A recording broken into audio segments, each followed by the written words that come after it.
Gue ngeliat sosok cewek di tengah spion itu jelek banget. Saya tanyakan sama ibu saya soal sosok yang tinggal di sini. Ibu saya mengiyakan bahwa ada sosok kuntilanak yang tinggal di tempat saya. Teman saya yang lagi nonton TV aja, itu teman saya ngomong, padahal saya duduk depan, itu di belakang ada siapa itu? Kok ada cewek yang lewat gitu kan? Padahal nggak ada siapa-siapa.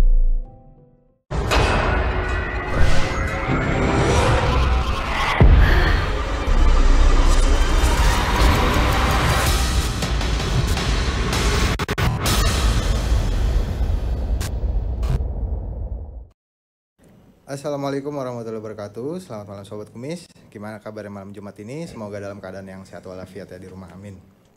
Balik lagi bersama saya Oik di podcast Kumis, Kupas Mistis, acara yang membahas tentang hal-hal mistis di sekitar kita.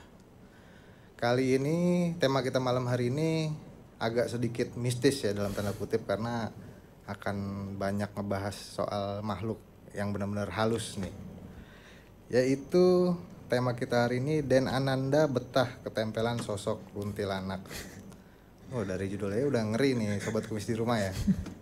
Dan saat ini telah hadir di studio kita tamu yang istimewa, beliau seorang pakar spiritual. Mari kita sambut Mas Den Ananda. Siap. Assalamualaikum. Waalaikumsalam. Gimana kabarnya? Alhamdulillah baik. Sehat ya? Sehat. Lagi sibuk apa nih? Kayaknya sibuk banget. Gak sibuk apa-apa, menyibukkan saja. Kalau di stalkerin di IG nih. Itu menyibukkan IT-nya aja. Iya, Hidup katanya di IT IT, system. IT system saya. Boleh tahu nggak apa tuh IT system? IT system pokoknya yang coding, hubungannya database. Oh, berarti nggak hacker kan nih? Enggak lah. Oh, enggak ya. Tapi itu benar-benar profesi. Ya, Sekarang pagi gitu sampai jam 5:30 malamnya. Habis itu beda lagi gaweannya. Waduh, nggak capek itu. Enggak sih. Aman ya pokoknya. Aman. Yang penting sehat terus. Yang penting ya. sehat aja. Amin. Nah, terus dari IT ini baru atau? IT udah mungkin 14 tahun. Udah lama dong berarti. Udah lama. Terus gimana ceritanya nih bisa nyemplung ke dunia spiritual? Kalau bisa nyemplung itu mungkin saya dapat hidayah mungkin. Gimana maksudnya? Hidayah gimana? Hidayah. Jadi panggilan nih berarti. Panggilan. Jadi dulu dunia saya gelap. Dunia saya gelap itu adalah ya namanya anak muda ya, gaulnya, clubbing, habis itu yang lainnya kayak gitu. Setelah itu ibu saya naik haji, saya dapat panggilan untuk tobat lah pada saat itu. Oh gitu. Tobat, taunya nyemplung ke dunia kayak gini. Spiritual. Itu umur berapa? Aduh, saya lupa tuh ya. 21 apa 22 gitu. Oh, berarti emang awalnya mungkin biasa aja. Biasa aja. Jalanin pekerjaan kayak orang-orang Betul. biasa gitu ya. Walaupun dulu setelah saya dapat hidayah, saya mendapatkan flashback kan dulunya saya main sama yang namanya sosok Miss K. Oh ini dia nih bahasannya nih berarti nih. Miss K. Tapi kan sebelum masuk ke Miss K nih. Tapi kabarnya nih habis syuting ya tadi Mas Den. Tadi habis syuting. Syuting apa nih? Syuting podcast juga. Oh, podcast juga. Habis itu kesini lah. Itu program reguler atau gimana? Enggak, bintang tamu juga. Dipanggil kemana-mana nih emang sibuk Aduh, banget. makanya. Kalau project terbaru apa? Masih belum ada. Belum ada. Untuk ya? TV belum ada sampai saat ini. Masih go with the flow aja ya. Iya. TV juga masih nahan jangan. Masih mungkin takut KPI mungkin ya. Iya kan kemarin begitu kasusnya kan. Kasusnya KPI. Nah, ngomong-ngomong nih dari tadi mau bahas ke Miss K ini. Kita sebutnya Miss K aja ya. Miss K. Kalau biasanya kalau saya panggilnya si cantik. Si cantik. Katanya dari umur 5 tahun. Iya. 5 tahun itu saya sudah diajak main sama sosok itu. Oh gitu. Namanya namanya dulu masih kecil nggak tahu apa-apa ya. Taunya Mbak aja gitu. Apa gimana? Saya mainnya itu setiap malam. Setiap malam mainnya, jadi emang itu saya diangkat sama digendong. Tempat tinggal saya di Pulau Mas itu lantai 2 tingkat. Jadi setiap malam itu saya diangkat, diajak main ke atas.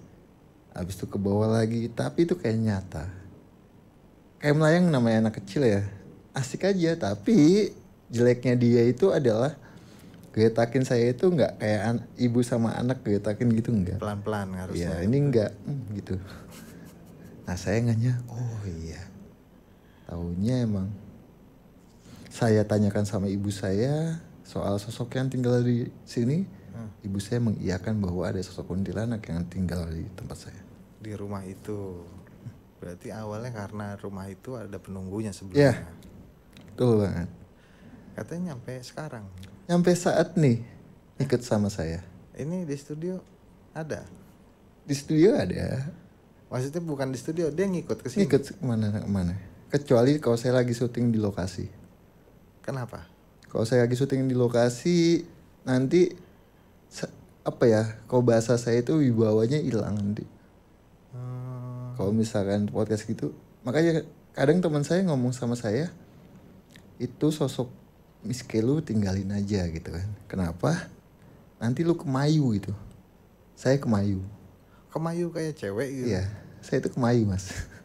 Kalau dia, maksudnya kalau dia nempel gitu? Kalau dia nempel, saya itu hal apa yang dilakukan wanita itu saya lakukan. Contohnya saya suka bersolek. Nah yang bener nih. Iya. Tapi itu efek dari itu. Kemungkinan iya. Saya duduk pun juga saya nggak bisa begini, duduk begini nggak bisa. Tapi begini saya nggak bisa begini tangannya. Ya itulah. Tapi saya laki-laki jantan ya. Tapi ya, Sobat Kumis, Mas Den nih laki-laki jantan. Iya. Kayak gitu. Terus kenapa bisa dipanggil si cantik? Kenapa saya bisa panggil dia cantik? Soalnya pada saat dia mewujudkan di hadapan saya itu cantik banget. Oh nggak kayak yang Cantik di film-film banget, nggak kayak di film-film. Cantik banget. Wanita cantik dengan rambut panjang, hanya pakainya pakaian putih, tapi cantik sekali.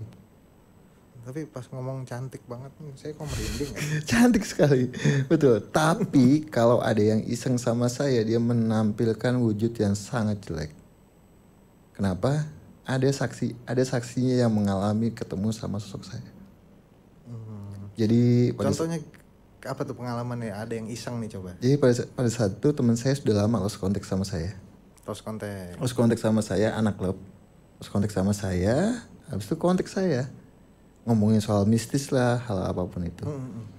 Tiba-tiba dia pengen mau main ke tempat saya. Ya udah main aja ke tempat saya, tapi jangan sampai ngetes saya. Saya itu nggak bisa apa-apa, saya bilang gitu. Kalau mau main, tapi jangan ngetes saya bilang gitu.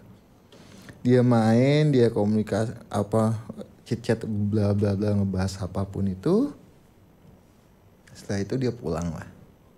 Dia pulang, tiba-tiba dia tinggalnya di Bekasi. Dia bawa mobil, tiba-tiba di tengah jalan tol itu dia kaget. Untung nggak kecelakaan dia bilang. Berarti ditampakin tuh. Saya tanya, kenapa? Saya tanya gitu. Dia bilang, gua ngelihat sosok cewek di tengah spion itu jelek banget, dia gitu. Ini pulang nih pas dia pulang. Pas pulang ya. Terus saya bilang, tuh lu ngetes gua sih, saya bilang gitu. Dia ngetes gua, maksudnya gua sih nggak bisa apa-apa lah, kayak gitu. Jadi emang si cantik ini emang kadang emang suka iseng ke teman-teman saya mas. Dan semua temen jangan-jangan. Semua teman. Yang main ke rumah. Ya. Lebih tepatnya gitu. Lebih tepatnya itu. Bahkan sampai teman saya yang lagi nonton TV aja, ada sofa di ruang TV saya, ada sofa, TV. Itu teman saya ngomong, padahal saya duduk depan, tuh di belakang ada siapa itu? Kok ada cewek yang lewat gitu kan? Padahal nggak ada siapa-siapa. Saya bilang udahlah nonton aja. Sampai saat ini masih ikut lah. Tapi kapan nih sadarnya pertemuan pertama dengan sosok ini gitu? Setelah saya bisa mendalami hal kayak gini, hal dunia goib lah ya. Habis itu saya coba untuk flashback semuanya, hal apapun yang saya alami, ya itulah. Jadi emang pada saat dulu kecil itu saya tanya kenapa bisa ikut sama saya gitu. Kamu itu beda dengan yang lainnya.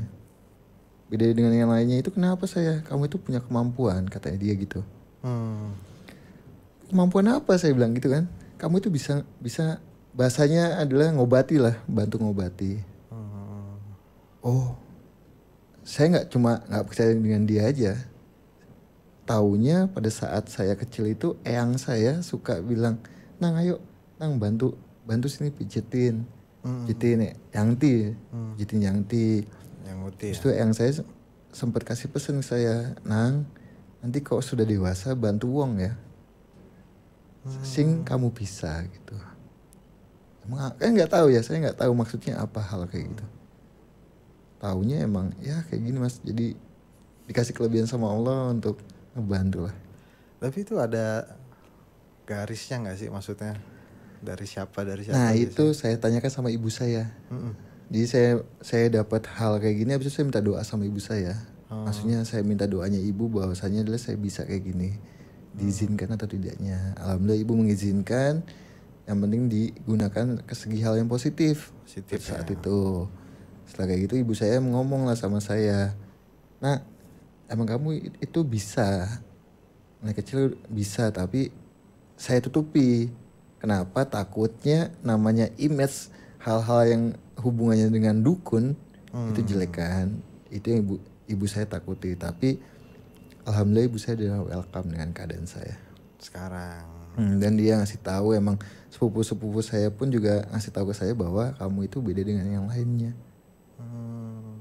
Ya semua hal yang saya dapat, bahkan sosok Miss K pun juga ngikut sampai saat ini adalah mungkin Allah ngasih kelebihan buat saya. Bahkan yang saya meninggal pun dia datang ke saya nggak meyakini itu yang saya, tapi dia datang ke saya dan ngasih saya pusaka kecil, dan itu nyata pusakanya.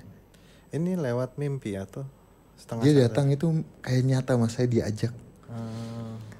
Itu apa ya, pengalaman yang buat saya itu, kadang bapak saya itu geleng-geleng, kok kamu bisa gitu ya. Bapak saya kaget, soalnya itu ibunya bapak saya. Padahal yang saya sudah meninggal, bapak saya cuma ngomong, "Kamu yang betul gitu. Jangan tuh pusakanya kalau malam Jumat nggak diminyain, goyang itu." Sekali sampai 3 kali saya datangi sama yang saya, bahkan saya diomelin pada saat itu, ditunjuk-tunjuk, "Pusakamu itu kamu ambil," gitu. Ketiga kalinya saya ambil lah pusaka itu. Bentuknya apa nih Mas? Bentuknya kayak pisau, tapi sebutannya kancing gelung jenisnya. Kancing gelung. Kancing gelung. Itu kecil segini Mas, itu ada, saya pegang. Saya pegang sampai saat ini, dan itu emang efeknya emang buat apa? Buat pengobatan, buat pengasihan. Ya gitu. Tapi kalau boleh ngobrol nih, si Miss K ini bakalan lepas nggak? Miss K kalau bakalan lepas. Maksudnya lepas ini dia lepas sendiri, nggak betah atau Enggak. gimana? Kalau saya mungkin, kalau saya sudah nggak ada mungkin. Ya, berarti nempel terus dong Mas. Iya. Kenapa bisa Kecuali seperti itu? emang saya mau melepaskan dia. Tapi alhamdulillahnya sejauh ini dia tidak minta apa-apa sih Mas. Nggak minta sesuatu yang dimana mesti dilakukan gitu, enggak. Iya. Jalanin aja udah. Selagi dia nggak mengganggu, selagi dia ngasih hal positif buat saya, nggak ada masalah. Ya alhamdulillah sejauh ini ngasih hal yang positif lah. Ini kalau boleh tahu ya, cuman boleh tahu nih Mas. Kalau di studio ini ada di mana sih? Kalau boleh tahu gitu. Siapanya nih, Miss K-nya? Ah. Miss K-nya di belakang saya. Dia nggak akan kemana-mana kalau nggak saya minta. Oh gitu. Jangan takut ya, kru Dia nggak akan kemana-mana kalau nggak saya minta. Jadi emang dia hanya stay di belakang saya Stay aja. aja Stay di udah. belakang saya. Makanya kadang ada yang bilang, "Lu kok kayak cewek sih?" Ya nggak tahu gitu. Lu kok kayak cewek sih? Ya mungkin ya itu juga sih. Tapi kan tadi bilang karena Miss K ini kadang Mas Den ini bertingkah laku seperti Wanita. perempuan gitu. Istilah kata nggak maskulin lah. Apa itu termasuk efek-efeknya ya kayak gitu? Apa Iya. ada lagi gitu? Bisa selain kemungkinan itu? iya. Selain itu? Selain itu sejauh ini sih enggak ya. Bahkan dulu itu saya lomba banci Mas. Lomba jadi banci. Tapi itu ibu saya kaget ngeliat saya. Karena cewek banget gitu. Cantik banget, tahu cewek Pakistan nggak? Kayak gitu lah. Oh iya bener. Cantik banget mas. Pakistan atau Uzbek nih? Ya gitulah ya, katanya gitu. Oke, Tapi oke. cantik banget katanya. Dan menang lagi. Menang lagi. Wah itu berarti cantik bener. Iya cantik banget, beda banget gitu. Sampai ibu saya, anakku cantik banget gitu. Dulu hal apapun yang disukai dilakuin wanita, saya itu suka gitu. Suka. Suka kayak make upan, habis itu hal apapun kayak pakai body lotion ataupun apa. Tapi itu kayak sesaat doang atau emang jadi rutinitas sih kayak gitu-gitu maksudnya? Saat ini setiap malam kayaknya saya kalau nggak cuci muka pakai sabun muka itu nggak kayak gimana gitu. Hal apapun lah ya, entah body lotion ataupun apa kayak gitu. Yang berbau kecantikan gitu lah. Iya. Ya. Setiap perawatan diri Iya, gitu iya. yang kayak gitu ya. Tapi sekarang mah udah biasa kali ya Mas Udah, Den ya ya maksudnya. udah biasa lah ya, Heeh. udah biasa. Maksudnya cowok-cowok di luar sana juga kayak gitu gitu. Iya. Tapi nggak tahu juga sih. Tapi ya kalau segi apa bahasanya laki-laki, maksudnya sifat laki-lakinya masih ada. Ya yang penting kan itu. Alhamdulillahnya ya, Alhamdulillah. nggak kebawa. Nggak kebawa. Daripada nggak ketempelan tapi ada Iya. gitu, gimana? Tapi sebenarnya bukan ketempelan sih. Apa tuh? Kalau ketempelan itu kan membuat kita efek yang negatif, efek sakit ataupun apa. Tapi sejauh ini dia ngikut, bukan ketempelan sebenarnya. Tapi Ngikut lebih ngikut aja. aja. Asisten pribadi ya. bisa. Asisten saya. Selain si cantik, siapa lagi yang ikut? Ada lagi. Ada kan biasanya tuh kalau udah ngikut satu ada aja Ada. yang ikut. Jadi, aduh kalau kita ngomongin khodam saya nggak enak saya nanti gimana gitu ya. Maksudnya selain si cantik ada lagi sosok yang lain yang selalu ikut sama saya. Dan itu kayaknya jantan tuh kayaknya. Itu jantan, jantan tapi dia emang bisa dibilang apa ya, bisa mengubah wujudnya menjadi hewan. Dan hewannya? Hewannya itu ya biasalah hodam-hodam biasa kayak maung gitu. Lebih ke sana kayak gitu. Itu dari mana? Kalau itu datangnya itu keilmuan mas. Oke. Datangnya keilmuan yang dimana saya menjalankan suatu keilmuan dan dia datang pada saat itu. Sebenarnya banyak lah, nggak hanya dua. Mungkin tempat tinggal pun saya pun juga banyak mungkin mas. Ikut saya, belum lama ini ada yang ikut saya. Jadi saya minta tolong untuk di tempat tinggal di wilayah BSD, minta tolong di Klingsing pada saat itu. Ikut saya juga sosok cewek. Ini kalau ngikut ini ngomong dulu dia atau gimana sosok-sosok Saya ini ngajak, gitu? mau ikut apa enggak? Dibandingkan kamu di sini ngeganggu kayak gitu. Kalau emang dia mau ikut, ayo ikut, tapi kamu tidak boleh minta apa-apa sama saya. Biasanya kan, ayo saya mau ikut tapi saya minta sesuatu gitu, saya nggak mau. Biasanya saya ajak, ayo mau ikut ayo, kalau enggak ya sudah nanti saya pindahkan tempat lain. Tapi kalau boleh tahu di antara semua sosok-sosok ini yang ikut Mas Den ini, tadi dibilang kan Mas Den nggak boleh minta apa-apa mereka ini ya. Tuh, Ada nggak yang memang minta sesuatu? minta sesuatu enggak, tapi hanya laku aja yang dijalankan. Contoh? Contohnya saya punya pusaka pecut kuda lumping. Emang itu pecut dipegang sama dukun di Malang, Bopo di Malang. Itu emang dimainkan untuk main kuda lumping. Itu emang dijalankan setiap malam Jumat, malam Kamis Legi. Kamis Legi. Kamis Legi itu mesti melakukan sesuatu untuk ini pecutnya. Dua pecut saya. Satu kecil, yang satu gede. Gede banget. Yang buat main kuda lumping. Iya. Ya, kalau untuk yang lainnya sih enggak ada. Paling enggak saya punya jin anak kecil, Gumantong. Paling saya kasih susu kecil, susu kotak kecil aja. Susu Ya, itu. Susu kotak. Ini. Nih, Gumantongnya. Oh. Sosok anak kecil. Iya. Tapi mereka nggak ada yang berantem ya maksudnya? Enggak. Alhamdulillahnya enggak.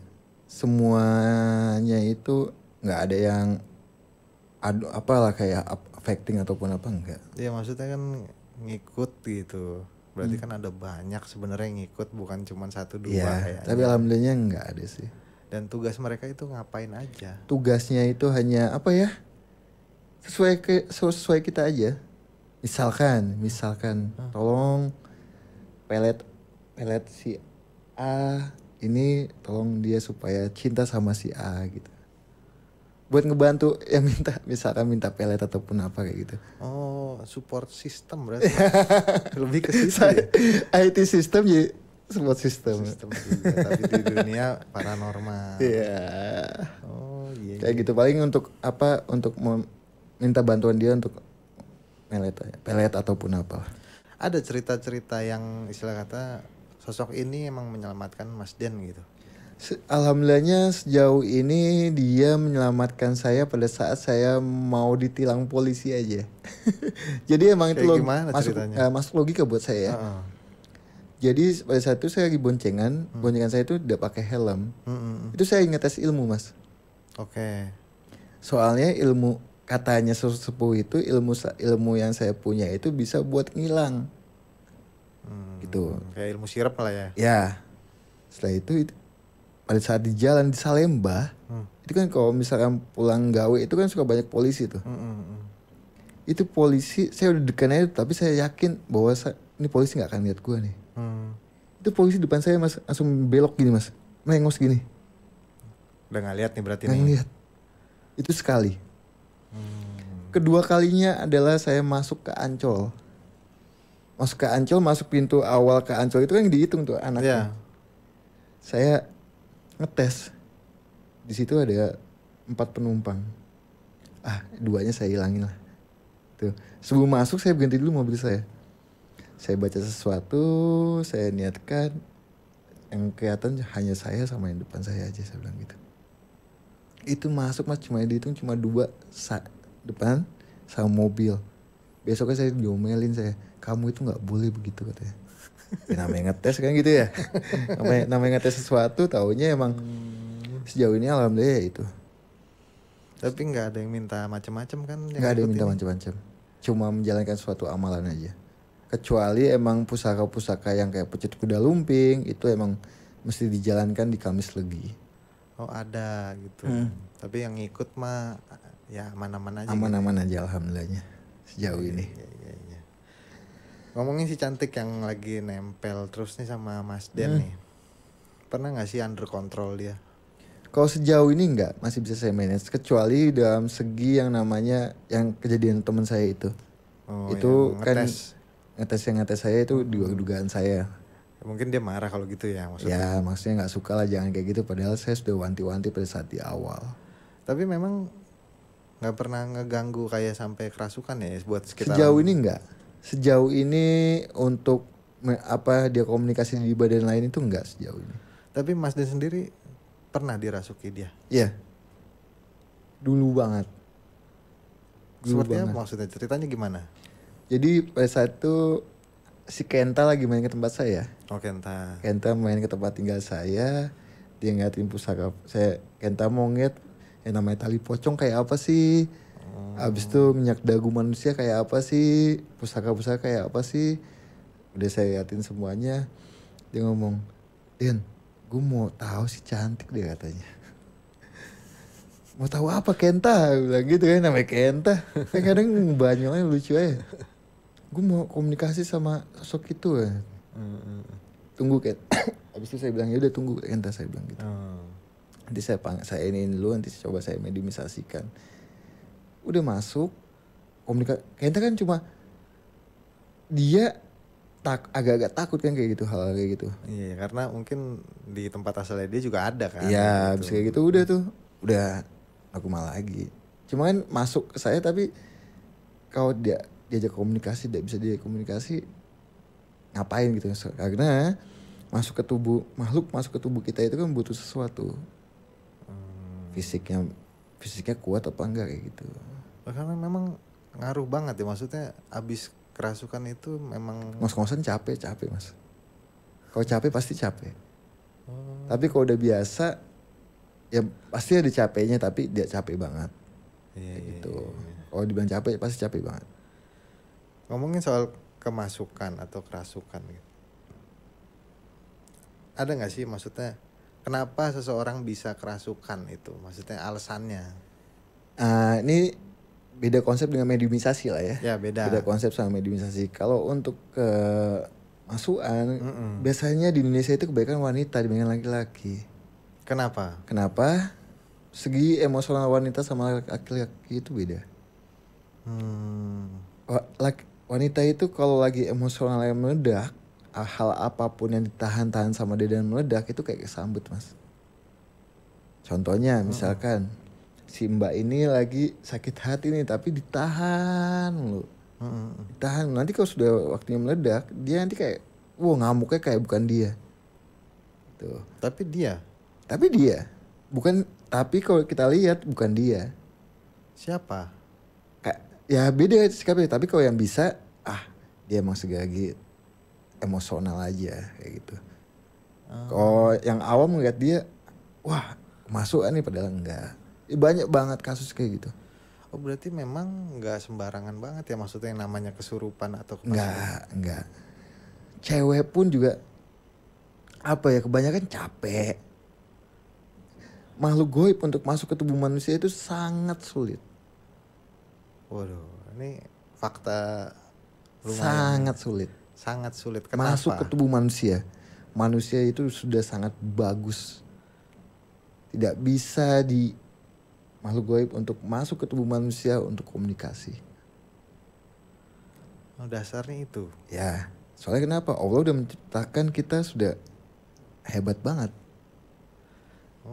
Kecuali emang dia sudah mempunyai basic yang dimana setiap manusia itu mempunyai titik yang bisa untuk dimasuki makhluk goib. Kalau sudah bisa dimasuki makhluk goib, besok bisa komunikasi dengan makhluk goib dengan mediumisasikan. Tapi kalau misalkan yang awam nyoba untuk masuk gitu nggak bisa. Terus kebanyakan kenapa nih kalau misalnya kita pergi mungkin ke satu tempat atau tempat yang baru gitu, terus tiba-tiba ada yang kesurupan atau kemasukan gitu. Dilihat dulu, Mas. Tapi itu kebanyakan cewek. Oke, let's say itu cewek. Cewek. Dan itu kan kayaknya dengan mudahnya gitu maksudnya untuk masuk itu. Nah makanya kita lihat dulu. Apakah dia segi capek, apakah dia segi emosional, apakah dia emang bisa dimasuki dengan gampang dengan itu, sosok itu. Berarti banyak kemungkinan gitu. Banyak kemungkinan. Tapi kan kalau yang awam anggapannya bahwa dia itu adalah kemasukan. Padahal kenyataannya itu segi emosional. Kayak gitu. Berarti bisa dibilang dalam kondisi yang tidak stabil, stres, capek, itu malah bisa kemungkinannya lebih besar untuk... Betul banget. Sangat betul. Kalau laki-laki itu sedikit banget, Mas.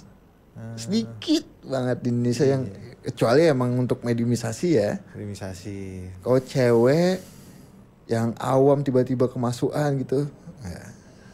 Banyak kasus yang dimana belum lama ini ada yang DM saya bahwa sekolahnya itu suka kesurupan massal. Ya itu tuh banyak juga di berita-berita. Maksudnya sering lah di Indonesia ya. Ya di Indonesia ada yang DM saya belum lama. Terus apa yang terjadi? Habis itu saya bilang, emang sekolah kamu atau bukan? Saya bilang gitu. Ya sekolah saya bilang gitu. Kata dia gitu kan. Ya udah kepala sekolahnya undang saya untuk datang, saya bilang kayak gitu. Yang saya lihat adalah emang kebanyakan satu kemasukan, yang lainnya ikut-ikutan sugesti. Oh bisa begitu ya? Bisa. Sugesti itu jahat. Kuat juga. Kuat. Apalagi mental wanita itu. Saya nggak bisa ya. Kalau di sini ada yang kesambet nih satu. Betul kesambet ini yang lainnya ngeliatin. Tiba-tiba ngamuk. Mungkin dari segi gimana seorang bisa ngontrol emosi juga ngaruh ya. Oh iya itu pasti. Saya kan ngeliatin kesambet gitu. Ya soalnya gini, cewek itu segi ketakutannya pada saat temennya kemasukan. Misalkan gitu dia udah ketakutan nih, Mas. Ketakutan udah gitu tiba-tiba suges dia. Mindset itu gampang dimanipulasi. Sama kitanya. Oke. Sama kitanya.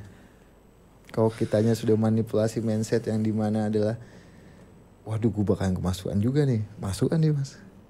Tapi padahal bukan kemasukan. Tapi bukan kemasukan. Hanya suges. Nah, boleh diceritain nggak sedikit bedanya kemasukan, kerasukan itu atau kemasukan lah kita bisa sebutnya, dengan ketempelan tuh bedanya apa? Beda. Kalau ketempelan kemana-mana juga pasti ketempelan nih. Kemana-mana ya. Kemana-mana. Kemana-mana pasti ketempelan. Makanya kalau pulang cuci kaki kan gitu ya. Minimal cuci kaki, cuci muka gitu ya. Kenapa makhluk goib itu suka nempel kemana sama kita? Walaupun kita nggak minta untuk makhluk goib itu ikut sama kita, itu makhluk goib itu udah seneng ikut kita. Takutnya ada segi yang efeknya negatif. Negatifnya itu apa sih? Misalkan sakit ataupun yang lainnya. Misalkan kok emosi gue nggak stabil ya, tiba-tiba nggak stabil gini-gini, takutnya begitu. Kalau kemasukan itu ya udah pasti keinjek di badan kita, udah pasti masuk ke badan kita dan bukan kita yang jalan.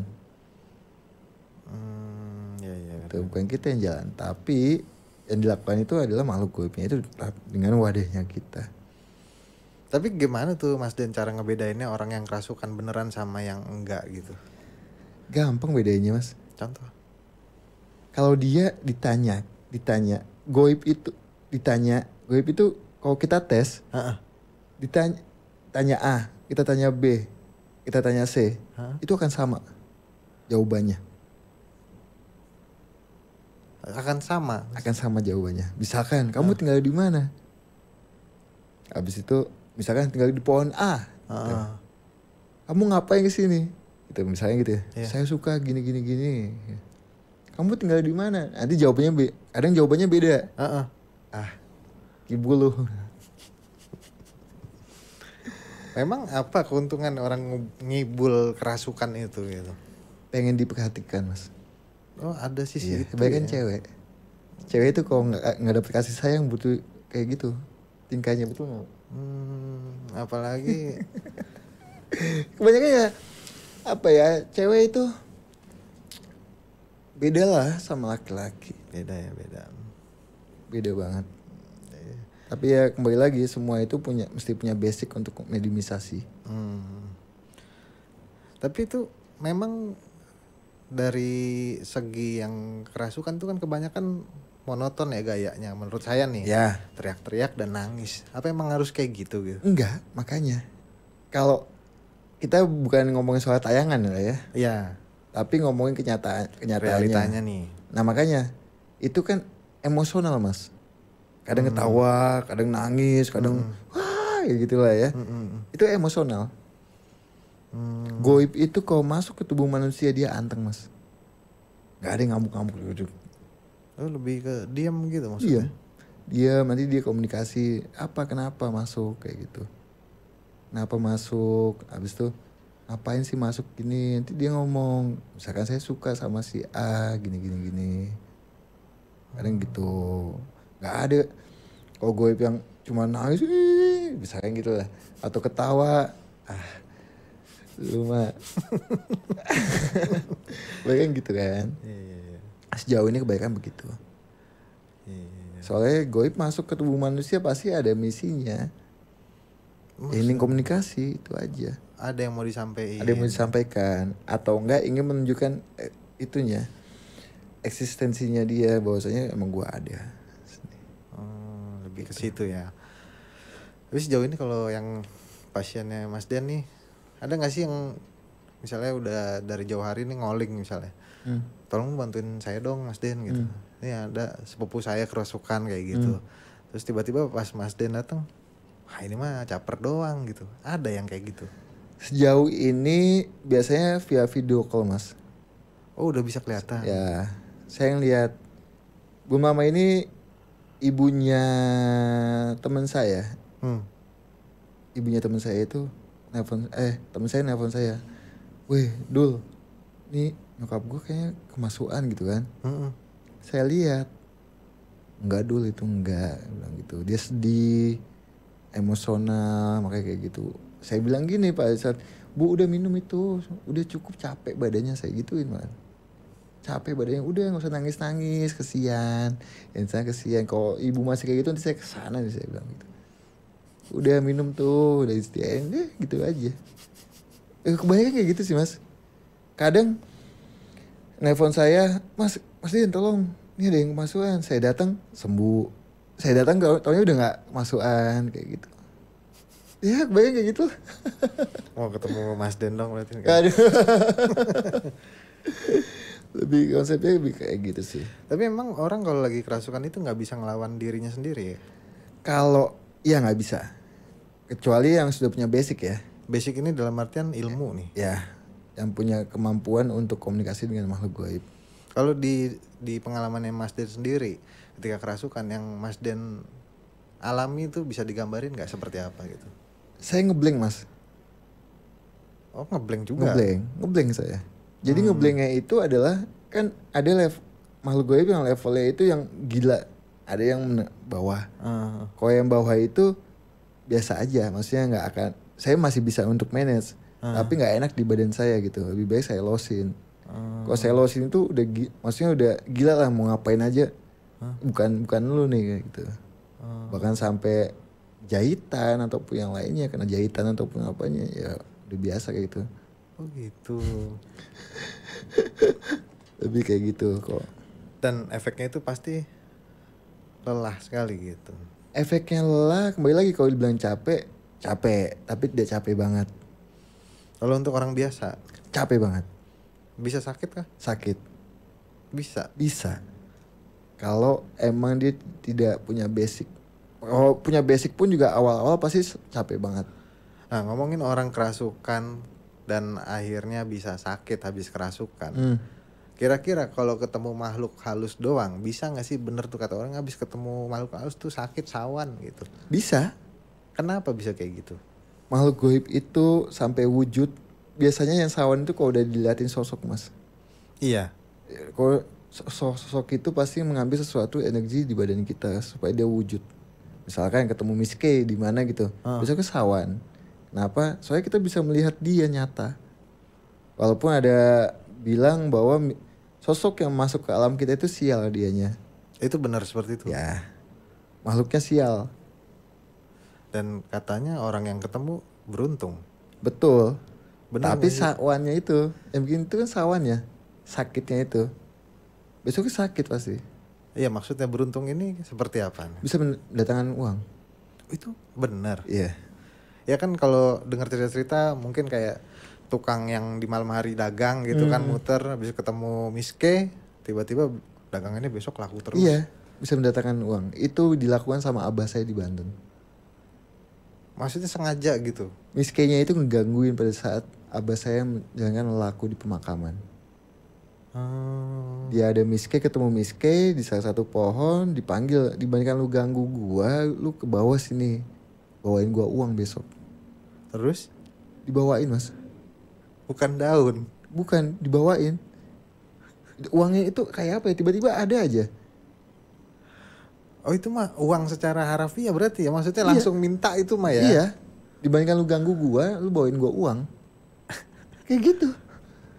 Tapi saya sejauh ini nggak apa yang mau melakukan kayak gitu juga. Aji, Miske gitu ya bahasanya gitu lah ya. Ngapain gue kayak gitu ya? Tapi kadang ya ada segi banyolannya kayak gitu mas. Pokoknya ada cerita lah kayak gitu ya. Betul banget. Iya pokoknya sering banget tuh denger cerita kalau tukang bakso atau apa malam-malam yang diisengin sama itu aja ketemu gitu tiba-tiba besoknya tuh laku keras. Ya, gitu. Ya emang katanya kalau ngeliat makhluk gaib itu kitanya bagus besoknya. Ya kayak ada bagusnya ada yang enggaknya lah. Gitu. Ini maksudnya gimana enggaknya nih? Enggaknya sakit itu mas. Sakit ini sakit sawan, itu, tapi sisi lain ada yang bisa mendatangkan uang. Itu ada nggak sih logikanya Mas Den? Kalau dibilang kita apa gitu? ngomong soal logika sih nggak nyambung ya mas. Nggak akan make sense. Tapi gitu. Kebanyakan begitu ya. Kebanyakan begitu emang. Kalau kita ngomongin soal logika nggak bisa dijelaskan soal logika. Soalnya ini ngomongnya goib kan gitu ya. Goib. Iya, kebanyakan orang tapi lebih ke seperti itu. Tuh. Kalau kerasukan ini Mas Den, kita lanjut. Bisa nggak sih menyebabkan bahaya dalam artian kalau efeknya di film-film horor itu kan bisa nyampe bunuh diri atau apa? Bisa. Oh iya? Bisa. Belum lama ini, udah lama lah ya. Ada di salah satu kampus di Bilangan dekat mau Kalibata tuh ada kampus itulah ya. Oke. Kampus itu yang dimana adalah mahasiswanya itu selalu pakai headset dia. Oke. Headset nyetel ngaji-ngajian. Mm-mm. Kalau dia tidak nyetel headset itu kayak ada yang bisikin udah jatuh aja. Udah jatuh aja kayak gitu. Itu jatuh mas dia. Meninggal itu. Innalillahi. Jatuh. Dia lupa saat lepas headset tuh ngejatuhin badannya dia. Ini ada faktor psikologis atau memang murni seperti Ada itu? yang psikologis, ada yang emang kemasukan. Di tempat gawe saya pun juga ada yang kayak gitu mas. Dia naik ke lantai 4 cewek. Jendela, abis itu dia ke jendela mas. Dia kemasukan ke jendela dia. Mau jatuhin badannya. Di lantai 4 tuh ke bawah. Untung ditahan. Kalau nggak ditahan ngelos deh. Aduh bahaya juga dong. Iya berarti itu kayak yang gitu bahaya. ya. Makanya ada makhluk gaib sampai sejauh itu ada juga. Ada juga. Tapi kebanyakan adalah membisiki sih. Membisiki telinga aja. Kadang juga kalau kita ngomongin psikolognya adalah lagi mental, gangguan mental kayak gitu. Tapi dilihat lagi apa segi gangguan goib apa emang mental yang sakit. Iya. Seru juga. Banyak ya. lah, banyak kasus-kasus kayak gitu banyak. Kasusnya banyak ternyata. Banyak. Ya. Yang kadang orang juga mandang kerasukan itu sebelah mata gitu maksudnya. Betul. Ada yang menganggap gimmick ataupun yang lainnya ataupun hal sesuatunya itu ya nggak masalah. Tapi kan namanya kalau misalkan siapapun di lingkungan kita yang kemasukan ataupun datangnya dulu, dilihat dulu apa. Tapi jangan sampai ngobatinya itu mencet jempol lah, kadang kan gitu. Oke. Dipencet jempol, diginiin lah, disakitin lah ya. Disakitin jangan, kesian. Kesian, bukan kayak gitu teknik untuk nyembuhin. Ditekan jempolnya sampai kayak gitu banget. Ada yang kayak gitu. Ya buat apa? Nggak ada gunanya. Kalau dari Mas Den sendiri gimana? Goib itu bisa kita ajak negosiasi mas. Negosiasi. Ajak komunikasi baik-baik. Kalau nggak bisa jadi komunikasi baik-baik dan dilihat maunya apa. Kalau dia masih mau stay, mau nggak mau kan kita paksa. Tapi dia dilihat titiknya kemana tuh goibnya, ngumpetnya. Kalau kembali lagi kebanyakan wanita. Goib itu kalau di wanita itu di titik-titik vital. Oh iya? Ya, ngumpetnya kayak gitu. Ngumpetnya di situ. Di vital, di kemaluan ataupun di bagian dada. Oh gitu. Ya. Makanya kalau yang kesambet lagi mens katanya susah. Kayak gitu. Ya emangnya susah. Iya. Tuh. Seru juga ya. Banyak berarti ceritanya ya. Banyak banget lah, banyak. Maksudnya seru. Kadang kirain itu cuman ya cerita-cerita seliweran aja gitu. Ternyata realnya tuh lumayan ngeri juga ya. Ya emang begitulah. Mas Den juga ngobatin pengobatan non medis kan? Dalam artian seperti itu. Ceritain ada nggak pengalaman terseram? Pengalaman paling waktu istilahnya paling ngeri lah. Waktu Mas Den nih ngobatin seseorang gitu. Ya jadi saya sempat punya pasien di wilayah Tanah Abang. Tanah Abang nih. Tanah Abang. Pokoknya dekat FPI apa? FPI itu kan Pejompongan apa ya? Iya. Pokoknya dekat situ lah ya. Sekitar situ lah. Anaknya minta tolong saya, ngubungin saya bahwasanya ibunya ini tangannya nggak bisa goyang mas. Oke. Tangannya nggak bisa. Dia pengusaha rumah makan Padang. Pengusaha. Jadi saya tanya, kalau saya itu adalah tidak bisa mengejudge bahwa dia itu kena santet. Kamu ke medis dulu sejauh apa? Kalau udah sejauh apa nggak ada nihil hasilnya, saya bantu. Tanya dia ngomong sama saya sudah ke medis bahkan 3 kali nihil hasilnya. Udah saya bantu, saya kesana, saya bilang gitu. Saya kesana, emang paku itu nuncep nih di sini mas. Yang kelihatan Mas Den? Yang kelihatan saya. Orang lain nggak lihat? Nggak ngeliat. Paku itu nuncep sih. Kalau paku nuncep di sini, kalau digini kan ngilu mas. Oh iya. Sakit kan gitu ya. Dia ngomong, saya sudah bawa pijit kemana-mana tetap sakit gitu. Oh iya, ini ada yang nancep gitu. Terus ibunya itu bilang sama saya, pelakunya siapa sih? Gitu. Dulu saya saklek mas.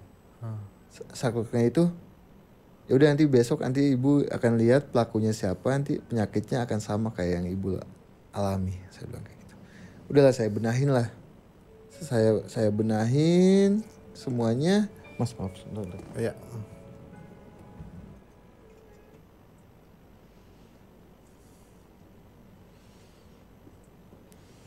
Saya benahin, setelah saya benahin itu alhamdulillah sembuh. Alhamdulillah sembuh kan. Itu pakunya dicabut sama mas? Saya cabut mas. Saya usap, saya visualkan paku itu saya ambil. Udah, terus saya pegang-pegang gini, coba goyangin alhamdulillah sehat. Nggak lama itu saya suka sholat malam kan. Suka sholat malam, setiap jam 11 itu saya suka sholat malam. Setelah saya sholat malam itu di bawah sejadah saya itu ada paku mas jatuh. Bunyi itu paku itu. Tang gitu. Ya, ting ting gitu. Tapi saya logika dulu paku pintu kali kan. Saya coba ambil tuh paku, saya coba ke pintu. Pakunya panjangan pakunya di bagian pintu saya. Waduh nggak bagus nih. Saya itu pakunya itu udah jelek banget mas. Itu ketuncup itu mungkin tetanus kali ya. Karatan lah ya. Justru saya telepon sama abah saya. Kata abah udah buang aja. Saya buang. Selang seminggu saya ke Jawa. Saya sholat malam lagi. Itu muncul lagi tuh paku mas. Panjang lagi. Taunya dilala saya ingat. Kata abah saya. Kalau abis ngobatin itu jangan langsung pulang. Kamu kemana dulu gitu. Ngopi kemana dulu. Nanti buang segi negatifnya. Buang hal-hal negatifnya kayak gitu. Nah itu dilala saya langsung pulang pada saat itu. Langsung pulang. Alhamdulillahnya sih nggak sampai tembus lah. Hanya di balik sejadah itu aja. Alhamdulillahnya. Disengin aja lah ya. Ya emang kalau kita ngobatin santet itu pasti kita akan disikat juga mas. Makanya dilihat santetnya sejauh apa gitu. Kalau santetnya fatal, kitanya misalkan kita mau siap mati nih, lakukan bantu gitu. Kalau sudah siap mati kan gitu ya. Jangan asal nyelonong bahaya. Berarti Mas Den punya lah ya, maksudnya takaran tertentu kalau ketika saya nggak bisa deh yang ini deh. Oh iya. Iya. Punya. Dan ngomong di awal pasti kalau nggak bisa. Iya.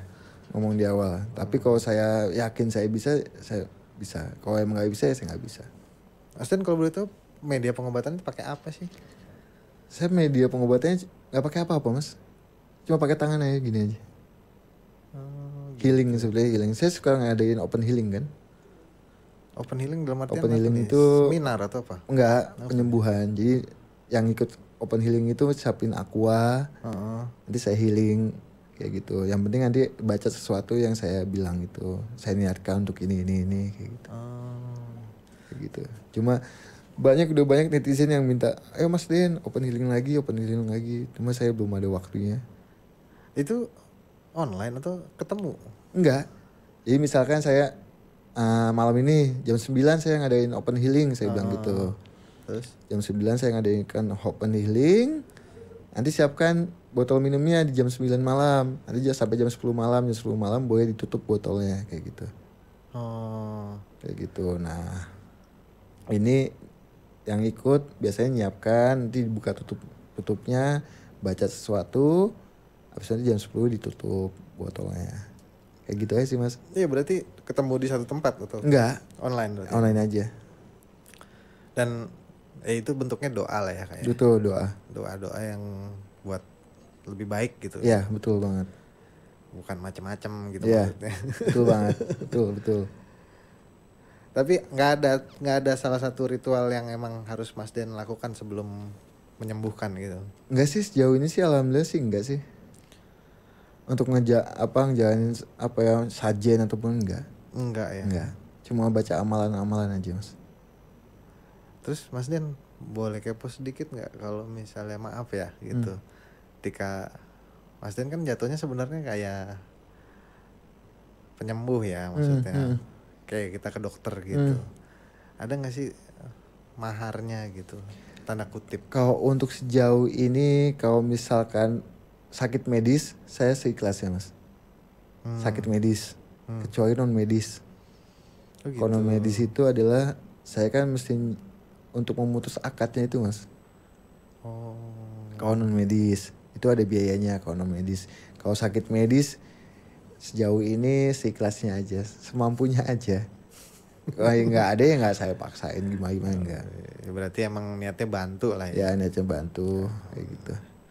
Ada nggak sih Mas Den pengalaman yang ketika ngobatin tuh ya dalam artian gagal nih, nggak berhasil? Kalau gagal ada mas. Kalau gagal itu ada. Dan itu biasanya faktornya apa?